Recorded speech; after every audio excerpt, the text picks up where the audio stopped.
Assalamualaikum warahmatullahi wabarakatuh. Waalaikumsalam Bapak warahmatullahi Ibu, wabarakatuh. bagaimana keadaan Pak pada saat ini? Pada Pada kesempatan kali ini saya akan melaksanakan pengimbasan dari hasil workshop AKM saya. Ini adalah hasil dari workshopnya. Saya buka dulu.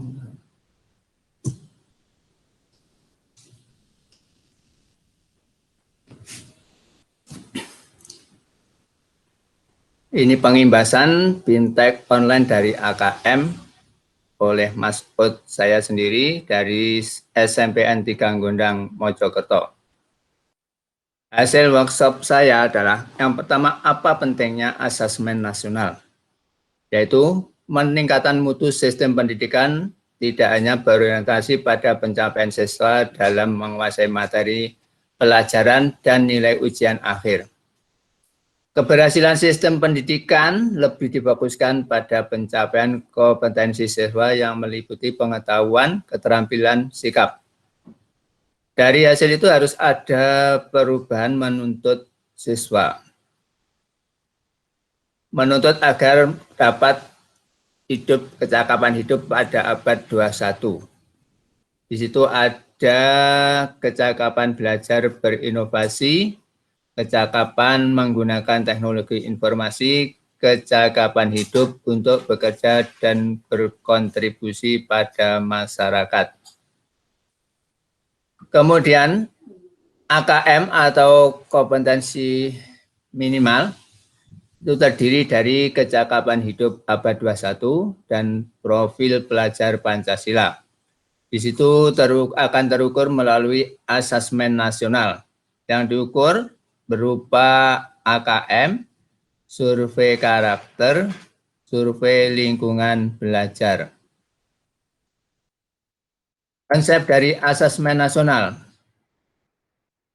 Asesmen kompetensi minimum yang mengukur kompetensi mendasar literasi membaca dan numerasi siswa. Survei karakter yang mengukur sikap, nilai, keyakinan, dan kebiasaan yang mencerminkan karakter siswa. Survei lingkungan belajar yang mengukur kualitas berbagai aspek input dan proses belajar mengajar di kelas. Kemudian tujuan dari asesmen nasional. Tujuannya adalah menghasilkan informasi. Yang pertama, perkembangan mutu dari waktu ke waktu. Kemudian yang kedua, kesenjangan antar bagian di dalam sistem pendidikan. Kemudian asesmen nasional bertujuan untuk menunjukkan apa yang harus menjadi tujuan utama sekolah, yaitu pengembangan kompetensi dan karakter siswa. Asesmen nasional juga memberi gambaran tentang karakteristik esensial sebuah sekolah yang efektif untuk mencapai tujuan utama tersebut. Kemudian manfaat dari asesmen nasional. Manfaatnya adalah merupakan potret kualitas pembelajaran di sekolah. Kemudian yang kedua, umpan balik peningkatan kualitas pembelajaran di sekolah. Kemudian yang ketiga, dasar penyusunan program peningkatan kualitas. Kemudian perbandingan antara asesmen nasional dengan ujian nasional. Di sini ada banyak kriteria. Kemudian yang utama, jenjang atau level sekolah dilaksanakan pada kelas 5, kelas 8, dan kelas 9. Itu kalau asesmen nasional. Kalau ujian nasional itu pada semua jenjang tingkat akhir. Berikutnya petunjuk dan teknis pelaksanaan asesmen nasional. Asesmen nasional meliputi asesmen kompetensi minimal, survei karakter, dan survei lingkungan, di mana AKM atau asesmen kompetensi minimal meliputi asesmen literasi membaca, kemudian asesmen numerasi. Kemudian petunjuk teknis pelaksanaan asesmen berbasis kompetensi dan bersifat adaptif. Kemudian petunjuk teknik pelaksanaan asesmen peserta AKM adalah seluruh satuan pendidikan, tidak semua murid, pemilihan sampel secara acak ditentukan dari pusat. Kemudian jadwal pelaksanaannya untuk SD hari pertama, survei karakter. Kemudian untuk hari kedua, survei lingkungan belajar. Kita lanjutkan. Berikutnya kriteria peserta pelaksana asesmen nasional. Yang pertama adalah seluruh satuan pendidikan. Kemudian tidak semua murid. Pemilihan secara acak dilakukan oleh sistem dari pusat. Kemudian diambil dari kelas 5, 8, dan 11. Kemudian merumuskan butir soal asesmen nasional. Kita lanjutkan lagi bentuk soal. Bentuk soalnya ada bermacam-macam. Yang pertama pilihan ganda kompleks, menjodohkan, kemudian isian dan uraian. Murid, kita lanjutkan untuk mengidentifikasi 4 kategori tingkat penguasaan kompetensi. Yang tingkat terendah adalah perlu interferensi khusus. Kemudian yang kedua dasar, yang ketiga cakap, yang keempat mahir. Kita harus berusaha, kalau bisa maksimal mahir, kalau tidak bisa bawahnya adalah cakap.